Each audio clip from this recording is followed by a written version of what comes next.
Hello, it is week 3 in EDT 501. So, this week, it's good stuff. Google Forms. If you're like, really, Google Forms, good stuff? Yes. The answer is yes. If I was typing this, I would bold it with an exclamation point. Yes.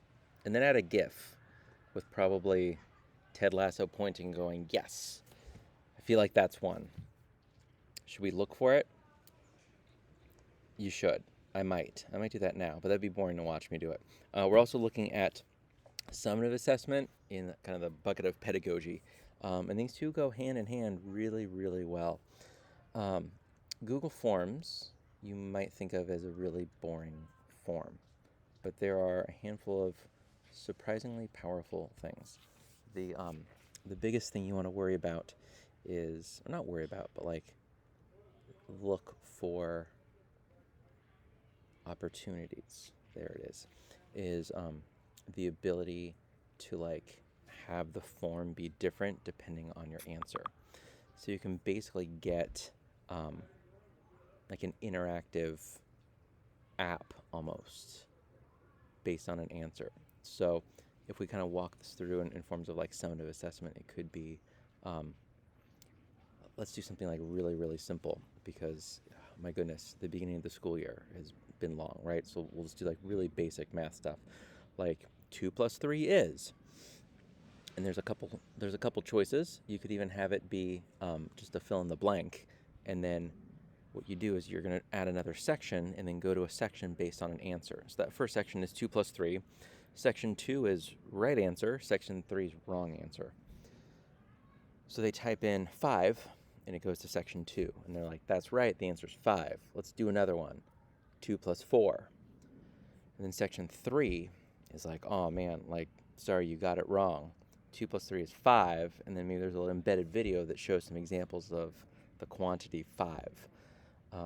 There's a lot, like, that's really just a tip of the iceberg. And like at its most basic, Google Forms can collect user information. You can use those to mail merge stuff using a form like Autocrat, AUTOCRAT. Autocrat will take user info and like create documents based on responses, which is really, really cool. So if you want to like auto generate a certificate for someone, get their name, get their email address, and then Autocrat on that spreadsheet, because every form creates a spreadsheet, a Google Sheet. That Google Sheet's running Autocrat. Anytime someone submits to it, they finished their thing. Congratulations, Isabel. You completed whatever the name of this form was. Addition master, single digit addition. Email that to them. Or like save it as a PDF, and then at the end of the week, you're printing those out. Not that printing out posters or certificates for kids is kind of the goal of math. Hopefully it's more intrinsic than extrinsic motivation, but you get the idea. So something like that could be really, really cool. My favorite thing is actually like an interactive series of YouTube videos where you have, I've done a presentation on this called Choose Your Own Adventure, right? It's just like, that's good. That's a good title right there. Interactive Google Forms. And so, I mean, it could be like really instructional. It could be deeply creative. Where like, I don't know, like we're recreating like the Matrix, and like a really bad like teacher actor, or you're doing it with your students. Like Neo's like, what? And it opens up an envelope and it's like, what are you gonna do? And you're like, and then you click on 2 choices in Google Forms. Stay in desk goes to section 2, and then it's a different video, and you're like, I guess I'm going to stay in my desk, and then you get captured by the bad guys. And then you're like, run, and then that goes to section 3 of the Google form, and there's a different video there, and then that's like, I'm going to run. You could do a version of that completely with paper, like the old Choose Your Own Adventure books.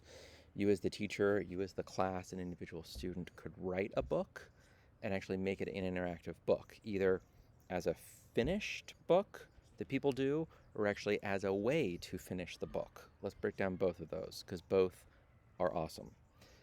And I don't know why teachers aren't doing this all the time. If I was teaching writing, this is what I would be doing all the time. Finished book. Lots of choices, like the idea of a choose your own adventure book. I'm walking down the street and I see someone. Explore or not. Explore, go to section 2. Keep walking, section 3. And then there's more text, and then that goes.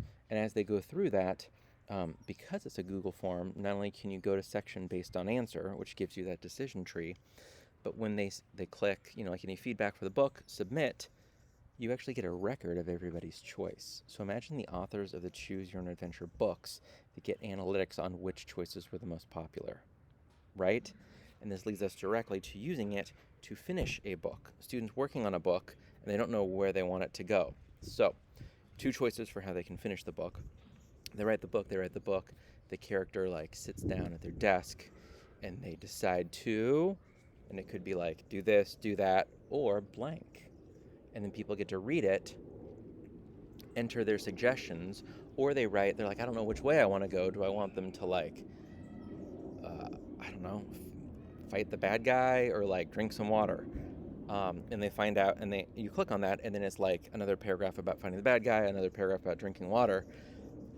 When they click submit on that form, that student that's working on their writing gets the analytics and sees 98% of the people choose fight the bad guy.